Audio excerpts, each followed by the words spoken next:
నమస్తే. ఇన్నాళ్ళు నన్ను సపోర్ట్ చేస్తూ, ఎంకరేజ్ చేస్తూ మీ ప్రేమని నాకు అందిస్తున్న ప్రతి ఒక్కరికి కృతజ్ఞతలు. అలాగే ఈ వీడియో కూడా ఖచ్చితంగా మీకు ఉపయోగపడుతుంది. లైక్, షేర్ అండ్ సబ్స్క్రైబ్ చేసి మీ సపోర్ట్‌ని నాకు అందించండి. అలాగే ఈ వీడియో పట్ల మీకున్న అభిప్రాయాన్ని కామెంట్ సెక్షన్‌లో కామెంట్ చేసి తెలియజేయండి. ఇప్పుడు వీడియోని చూద్దాం. సూర్యోస్మి, నేను మీ విక్రమాదిత్య. ఆరోగ్యమే మహాభాగ్యం, ఆరోగ్యం భాస్కరాధీనం. ఆదివారం మద్యం, మాంసం, మైదనం వద్దు, ఆరోగ్యం, ఐశ్వర్యం వద్దు. మీరు ఆచరించండి, 10 మందిని ఆచరింపచేయండి. ఆచరించండి, ఆరోగ్యవంతులుగా ఉండండి. ఆచరించండి, ఐశ్వర్యవంతులు కండి. ఆచరించండి, ఆనందంగా జీవించండి. సూర్యోస్మి. జ్యోతిష్య శాస్త్రం ఒక అద్భుతం. వేదాంగమైన జ్యోతిష్య శాస్త్రం అనేటువంటిది మానవ జీవన గమనానికి ఒక వరం. జ్యోతిష్య శాస్త్రం నీ జీవితంలో వెలుగునింపే ఒక భాష. ఆ భాష నీకు అర్థమైతే ప్రకృతి నీతో మాట్లాడుతుంది. అస్ట్రాలజీ నేర్చుకోవాలి అనుకునే వారికి అద్భుత అవకాశం. మురళీధర శర్మ గారి అస్ట్రాలజీ క్లాసెస్ అతి త్వరలో మొదలు కాబోతున్నాయి. 100% జాబ్ గ్యారంటీ. వివరాల కొరకు సంప్రదించండి. నమస్తే, వెల్కమ్ టు అవర్ ఛానల్. నేను పద్మిని. ప్రస్తుతంతో పాటు ప్రముఖ ఆధ్యాత్మికవేత్త, సూర్య ఉపాసకులు, sun spiritual society founder Vikramaditya garu ఉన్నారు. మాట్లాడదాం సార్. నమస్తే సార్. సూర్యోస్మి తల్లి. ఏ రాశి వాళ్ళు, ఏ లగ్నం వాళ్ళు ఏ జ్యోతిర్లింగాన్ని ఖచ్చితంగా దర్శించుకోవాలి? అసలు ఎందుకు దర్శించుకోవాలి? ఏంటి దానికి? అంటే జ్యోతిర్లింగానికి ఉంది 12 ఉన్నాయి, 12 ద్వాదశ రాశులు ఉన్నాయి, ద్వాదశ లగ్నాలు ఉన్నాయి. ఖచ్చితంగా రిలేట్ అయ్యి ఉంది, లేకపోతే అంత ఉత్తినే రాదు కాబట్టి సో ఏ జ్యోతిర్లింగాన్ని దర్శించుకోవాలనేది సవివరంగా తెలియజేస్తున్నారు. మిథున రాశి వరకు మాట్లాడుకోవడం జరిగింది. ఇక కర్కాటక రాశి వాళ్ళు, లేకపోతే కర్కాటక లగ్నం వాళ్ళు ఏ జ్యోతిర్లింగాన్ని ఖచ్చితంగా దర్శనం చేసుకోవాలి? ఒకవేళ దర్శనం చేసుకోలేని పక్షంలో మంత్ర రూపంలో కూడా చెప్తున్నారు. అంటే ఆబ్స్టాకల్స్ అన్ని కూడా క్లియర్ అయిపోయి కష్టం నుంచి బయటపడి క్షేత్రానికి వెళ్ళి ఆయన ఎనర్జీ ద్వారా, అంటే అక్కడికి వెళ్ళి ఆ ఎనర్జీని గెయిన్ చేసుకుని జీవితంలో డెఫినెట్ గా వాళ్ళు అనుకున్నటువంటి విధంగా జీవితం మారాలి అని అంటే కర్కాటక లగ్నం వాళ్ళు ఏం చేయాలి సార్? ఎక్కడికి వెళ్ళాలి? జ్యోతిర్లింగం. అంటే ఇప్పుడు మీరు క్షేత్రము అన్నారు. అంటే క్షేత్రం అంటే ఏంటి? అంటే కొన్ని శక్తుల సమూహాన్ని క్షేత్రం. అలాగే మనం అంటే భారతదేశంలో ఈ క్షేత్రాలు పుణ్యక్షేత్రం. అంటే పుణ్యక్షేత్రము అనే పదం ఎందుకు వచ్చిందమ్మా? అక్కడికి వెళ్ళడం ద్వారా పాపం క్షయమై పుణ్యాన్ని సమపార్జన చేసుకుంటూ ఉంటాం. ఇదంతా కూడా భారతదేశ వైశిష్ట్యంలో మనం వీటిని ఎలా చూడాలంటే మ్యాథమెటికల్ కాలిక్యులేషన్స్. ఆ దేవాలయం ఏమి ఏదో ఇటుకలు తెచ్చి గుడి కట్టినట్టుగా అన్నట్టుగా ఉండదు. అక్కడ ఉన్నటువంటి ఆ క్షేత్రం యొక్క స్థాయి ఎనర్జీని బట్టి ఆ దేవాలయ ప్రాంగణం కానీ, అక్కడ ఉన్నటువంటి గర్భగుడి కానీ, లేకపోతే ఆ ప్రాకారం కానీ, ధ్వజస్తంభం కానీ, ప్రతిదీ కూడా ఒక ఎనర్జీని కాన్సన్ట్రేట్ చేస్తూ స్ట్రక్చర్. అదే భారతదేశంలో ఉన్నటువంటి ప్రతి దేవాలయం కూడా పుణ్యక్షేత్రము కూడా అంటే ఇది స్వయంభూ దేవాలయాలు. అక్కడ భగవంతుడే దయాళువై ప్రవేశించడం ద్వారా స్వయంభూగా వెలిసిన క్షేత్రాన్ని దర్శించి ఇది ఇలా ఉండాలని అప్పట్లో వాళ్ళు మనకి ఈ దేవాలయాలు నిర్మించడం జరిగింది, ఈ ద్వాదశ జ్యోతిర్లింగాలు. అండ్ ఆర్కిటెక్చర్ కూడా అసలు ఎంత అర్థవంతంగా ఉంటుందో నిజంగా మనం తెలుసుకుంటే ఆ గోపురాలకు ఉన్నటువంటి అంటే అలా కట్టడానికి, అంత హైట్ లో కట్టడానికి కింద ఉన్నటువంటి యంత్రాంతో అనుసంధానం చేయటం కానీ అయ్యి బాబోయ్. అలాగే ధ్వజస్వామం ప్రతిదీ కూడా ఆయన ఒక ప్రాణ స్వరూపం. ఒక వాస్తు పురుషుణ్ణి పడుకోబెడితే గర్భగుడి ఎక్కడ వస్తుంది, అక్కడ నుంచి దీని డిస్టెన్స్. అంటే నేను సూర్యనారాయణమూర్తి విగ్రహం చెక్కిస్తున్నాను 7 అడుగులు చెప్పాను కదా. ఆయన అడుగుతుంటే ఆయన ఏమంటారంటే, ఆయనతో మాట్లాడుతూ ఉంటే విగ్రహం సైజుని బట్టి గర్భగుడి యొక్క కొలతలు ఉంటాయి. గర్భగుడి యొక్క కొలతలు పట్టుకుని ఆ విగ్రహం నాభి దగ్గర నుంచి ధ్వజస్తంభం ఎంత డిస్టెన్స్ లో ఉండాలి, ఎంత హైట్ లో ఉండాలి, ఆయన నాభి దగ్గర నుంచి. ఈ ప్రతిదీ కూడా కాలిక్యులేటెడ్. ఇది ఆగమ శాస్త్రాలను అనుసరిస్తూ చేస్తారు. అందులో వాడేటువంటి శిల ప్రతిదీ అంత శక్తి ఉంటుంది. ఎన్ని తరాలు, ఎన్ని యుగాలు మారినా డెఫినెట్ గా దాని వైభవం దానికే ఉంటుంది. అంటే ఇప్పుడు కేవలం ఏదో పుణ్యక్షేత్రాల దర్శనానికి వెళ్ళాం, లోపల ఆయన ఓంకారేశ్వరుడు ఓంకార రూపంలో ఉన్నారు, దర్శనం పెట్టేసుకున్నాం, దండం పెట్టేసుకున్నాం, అంటే దండం పెట్టేసుకుని అంటే పుణ్యం వచ్చేస్తుంది. ఇది కాదు. అక్కడ ఉన్నటువంటి ప్రతి రాయి, ప్రతి శిల్పంలోనూ మీరు చూడండి కొన్ని దాంట్లో గుండు సూది దూరేలా చూపిస్తారు. అంటే గుండు సూది దూరుతుంది అంటే దాన్ని చెక్కడానికి ఆయన ఇంకేం వాడుంటాడు? అయ్య బాబోయ్ ఊహ కూడా చేయలేము. వాళ్ళు వాడిన ఇన్స్ట్రుమెంట్స్ ఎంత చిన్న సూక్ష్మ రూపంలో ఉంటాయి. సూక్ష్మంగా ఉంటే అంత శిల్పాన్ని, అంత గట్టిగా ఉండే శిల్పాన్ని ఎలా చెక్కగలరు? ఏమి నైపుణ్యత సార్, అద్భుతం. అంటే ఏదో వెళ్ళిపోయాం చూసేసాం కాదు, అక్కడికి వెళ్ళినప్పుడు మనం భారతదేశంలో ఉన్నటువంటి సంపద, నేను పూరి జగన్నాథ్ దేవాలయం అక్కడ కింద నిలబడి చూస్తే 190 అడుగుల ఎత్తు గోపురం. అమేజింగ్ అసలు. ఎలా అమ్మా, ఎలా అంటే ఇప్పుడంటే మనకి క్రేన్లు ఇవన్నీ ఉన్నాయి, మరి ఆ రోజుల్లో ఏం వాడారు, ఎలా కట్టారు, భగవత్ శక్తి అదంతా.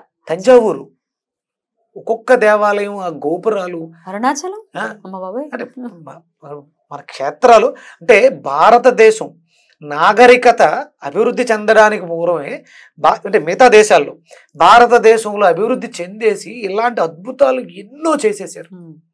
అలాంటి అద్భుతమైనటువంటి శాస్త్ర గ్రంథాలని నలంద విశ్వవిద్యాలయంలో వాళ్ళు ఓర్వలేక తగలబెట్టేస్తే నెలలు ఖాళీ అంట. అంటే ఎంత సంపదని మనం కోల్పోయాం. అంటే ఇవన్నీ ఎందుకు మాట్లాడుతున్నాం అంటే అక్కడికి వెళ్ళడం ద్వారా కనీసం వాళ్ళు ఏం ఆలోచించారు అని ఆలోచిస్తే వాళ్ళతో మనం అనుసంధానం కలిగితే ఇంత పెద్ద దానికి అక్కడక్కర్లా మన ఇంటిని ఎలా నిర్మించుకోవాలి, మన ఇల్లు ఎలా బాగుండాలి, మన జీవితాలు ఎలా అభ్యున్నతి చెందాలి దానికోసం. అంటే మీరు ఏమో అడిగింది కర్కాటక రాశి, దీని గురించి ఎంత ఎందుకు మాట్లాడుతున్నాం అంటే మనస్సు ప్రధానం, ఇది చంద్రుడు ప్రధానం, కర్కాటకం కాబట్టి. చతుర్థం అంటే గృహాలు, వాహనాలు. అక్కడ అప్పట్లో వాహనం అంటే మనకు ఇప్పుడు ఎలక్ట్రానిక్ మీడియా కార్లు ఉన్నాయి, అప్పట్లో అసలు ఏ టెక్నాలజీ లేకుండా ఇంత దూరాలు ప్రయాణం చేశారు, ఇంత హెవీ శిల్పాలను తీసుకొచ్చారు.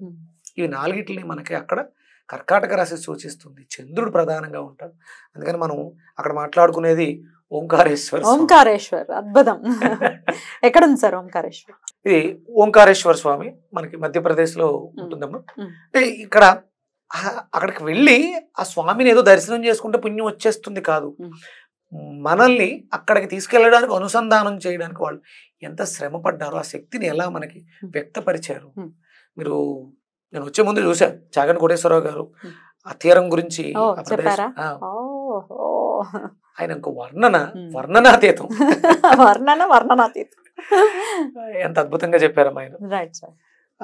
కర్కాటక రాశి వాళ్ళు, కర్కాటక లగ్నం వాళ్ళు కూడా ఈ ఓంకారేశ్వర దేవాలయాన్ని దర్శించుకోవడం ద్వారా వాళ్ళ జీవితాల్లో, అంటే మనం ఈ చతుర్థం అంటే తల్లి, మాతృస్థానం, తెలుసో తెలియకో మనం ఇబ్బంది పెట్టుంటాం మనకి జన్మనిచ్చినటువంటి తల్లిదండ్రులు. అందులో ఈ అంటే పితృదోషాలు అనేవి చెప్తూ ఉంటారు, ఏవో కార్యక్రమాలు చేస్తాం. ఈ మాతృదోషం గురించి ఎక్కడ కూడా నివృత్తి కూడా లేదు. కానీ అక్కడికి వెళ్ళి ఆ తల్లికి ఉత్తమ గతులు కల్పించగలిగితే, బాధతోటో అంటే మనం బాధ పెట్టాం కాబట్టి బాధతోటో ఇబ్బందితోటో ఆ తల్లి ఈ తనువు చాలించేసి వెళ్ళిపోయి ఉంటుంది. మళ్ళీ ఇంకొక జీవికి జన్మనివ్వాలి, ఆవిడ మళ్ళీ రావాలి అవకాశం ఉంటే ఆవిడికి మోక్షాన్ని ప్రసాదించమని ఆ భగవంతుడిని, నాకు అద్భుతమైనటువంటి జన్మనిచ్చినటువంటి తల్లికి నేను చేసినటువంటి దోషాన్ని నివృత్తి చేసుకోవడానికి ఓంకారేశ్వరం అద్భుతంగా ఉపయోగపడుతుంది. మనకి అది నాదం ఏంటి, ఆది ప్రణవనాదం ఏంటి, అక్కడ మీకు దేవాలయ స్ట్రక్చర్ అంతా కూడా ఓంకార స్వరూపంలో ఉంటుంది. బ్యూటిఫుల్, వెళ్ళాలి ఒక్కసారి. సరే, అంటే ఇవి అనుకోకుండా నాకు అంటపడినవా, నా ద్వారా ఇప్పటి వరకు నేను చూశాను.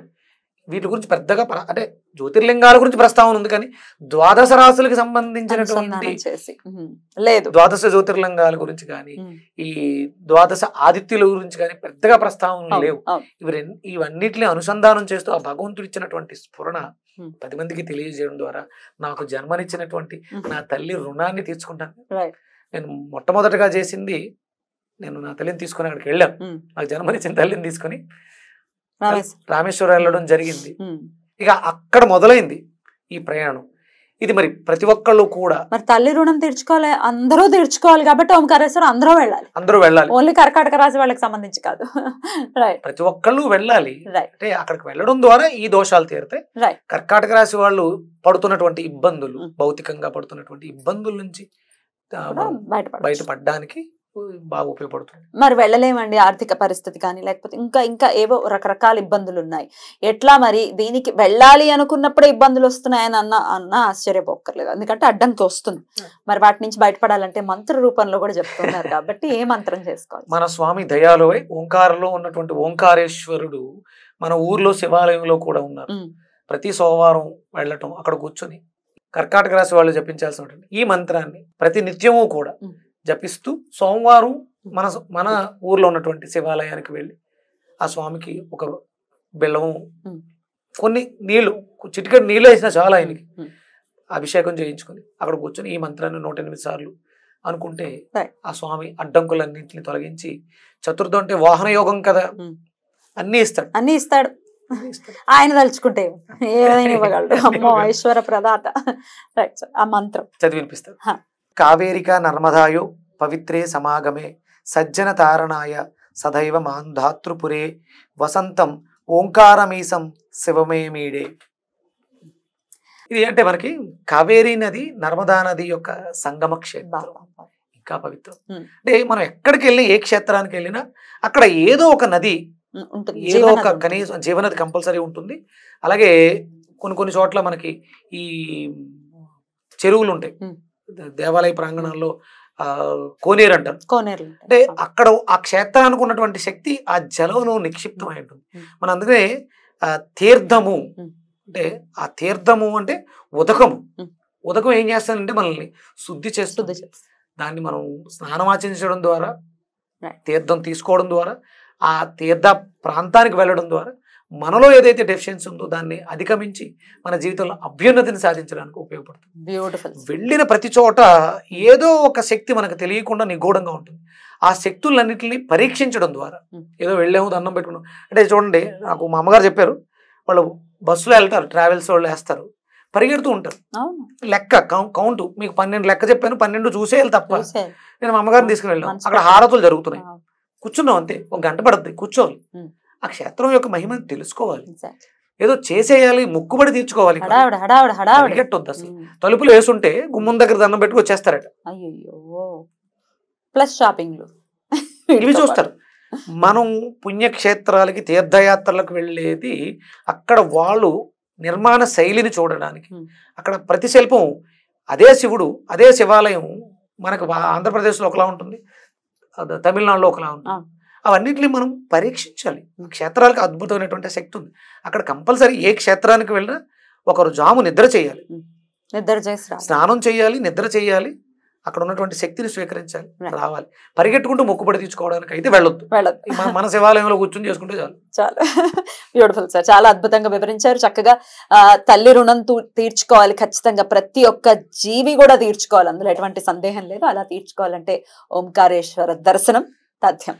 అందుకని ఒకవేళ తల్లిదండ్రుల్ని మనం విడిచిపెట్టి ఉంటే, వాళ్ళు లేకుండా ఉంటే, విడిచిపెట్టి వెళ్ళిపోయి ఉంటే, తల్లి తత్సమానులు ఎవరైనా వెళ్ళడానికి అవకాశం ఉంటే వెళ్తాను అంటే అడిగి వాళ్ళని పంపించి ఏర్పాట్లు చేయాలి. రైట్, లేదా మీతో పాటు తీసుకెళ్ళి. రైట్, అద్భుతం సార్, చాలా బ్యూటిఫుల్ గా ఎక్స్ప్లెయిన్ చేశారు. ఇక నెక్స్ట్ ఎపిసోడ్ లో సింహరాశి దీని గురించి మాట్లాడుకుందాం. థ్యాంక్ యూ సార్, నమస్తే. సూర్య